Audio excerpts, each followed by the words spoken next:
আসসালামু আলাইকুম সম্মানিত দর্শক শ্রোতা, আপনারা যে যেখান থেকে দেখতেছেন আপনাদের সকলকে জানাচ্ছি আমার পক্ষ থেকে আন্তরিক শুভেচ্ছা ও মোবারকবাদ।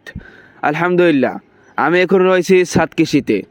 সাতকৃষিতে রয়েছে লাউ গাছ, চালকুমার, মিঠাকুমার, বরবটি, সিম, বাইগন, শসা, কাঁচামরিচ, বোম্বাই মরিচ, মূলা, শালগম, পাতাকপি, ফুলকপি ইত্যাদি সহ আরও বিভিন্ন ধরনের প্রায় 16 জাতের বিভিন্ন সবজি গাছ রয়েছে। আলহামদুলিল্লাহ, আমি যেটা দেখতেছি অনেক সুন্দর হয়েছে এবং ভালো হয়েছে। আপনারা ভিডিওতে যারা দেখবেন আপনাদের জন্য ইনশাল্লাহ আমি শুরু থেকে শেষ পর্যন্ত কীভাবে আমি তৈরি করলাম মাটি এবং কীভাবে গাছ রোপণ করলাম প্রত্যেকটা বিষয় আপনাদের মাঝে শেয়ার করার চেষ্টা করবে ইনশাল্লাহ। এবং আপনাদের কাছে বিশেষভাবে অনুরোধ, আপনারা শুরু থেকে শেষ পর্যন্ত মনোযোগ সহকারে দেখবেন এবং উপভোগ করবেন ইনশাল্লাহ।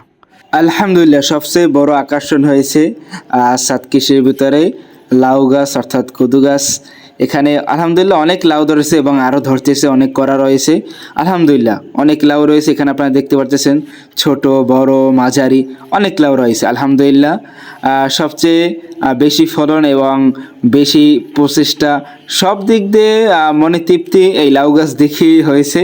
অনেকগুলো লাউ ধরেছে আলহামদুলিল্লাহ, যদিও মাটি গোড়ায় কম থাকার কারণে গাছগুলা একটু ফলন আরও হয়তো আরও কম হয়েছে। বিশেষ করে এখানে দুই ধরনের গাছ লাগানো হয়েছে। এক ধরনের গাছ সরাসরি বাজার থেকে কিনে লাগানো হয়েছে, যেমন এই গাছগুলো, এবং পূর্বে যেগুলো দেখানো হয়েছে সেগুলো আটি রোপণ করে তারপরে গাছ লাগানো হয়েছে। সম্মানিত দর্শক শ্রোতা, আপনারা এখানে দেখতে পারতেছেন কাঁচামরিচ গাছ। এখানে প্রায় 100 পিচের মতো কাঁচামরিচ গাছ রয়েছে। প্রায় বয়স হয়েছে 2 মাসের মতো, যদিও কিছু গাছ বড়, কিছু গাছ ছোট এবং কিছু গাছ আগের, কিছু গাছ পরের, এই জন্য গাছ ছোট বড় আছে। আলহামদুলিল্লাহ সর্বপ্রথম যে গাছ আমি লাগিয়েছিলাম সেই গাছগুলো এখানে দেখতে পাচ্ছেন ফুল আসছে, আর ইনশাল্লাহ আর কিছুদিন পরেই ফল ধরবে। তাই আপনারা এখানে কাঁচামরিচ গাছ দেখতে পাচ্ছেন, ইনশাল্লাহ আপনারা দেখতে থাকুন। এখানে রয়েছে পুঁই শাক গাছ। এখানে প্রায় 30টা বস্তায় প্রায় অনেকগুলো পুঁই শাক গাছ রয়েছে, 3টে করে প্রায় 90 পিসের মতো পুঁই শাক গাছ রয়েছে। আলহামদুলিল্লাহ এখানেও পুঁই শাক গাছও অনেক বড় হইতেছে, আর কিছুদিন পরেই কাটা যাবে।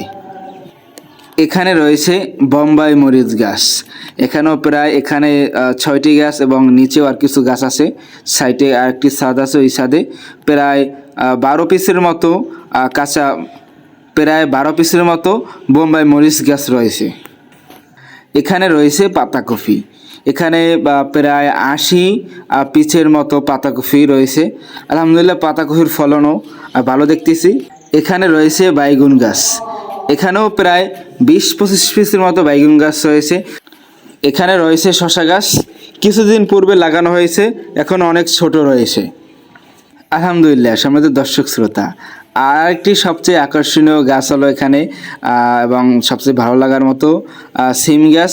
একেবারে গোড়া থেকে মাথা পর্যন্ত যতদূর যাচ্ছে প্রত্যেকটা গাছেই সিম রয়েছে। আলহামদুলিল্লাহ এখানে যতগুলো গাছ লাগানো হয়েছে একেবারে গোড়া থেকে মাটি একেবারে মিশে গেছে, মাটি থেকে একেবারে মাথা পর্যন্ত সিম রয়েছে। আপনারা দেখতে থাকুন এবং শুরু থেকে শেষ পর্যন্ত এখানে আপনারা স্পষ্ট দেখতে পাইতেছেন একেবারে গোড়া থেকে মাথা পর্যন্ত সিম রয়েছে।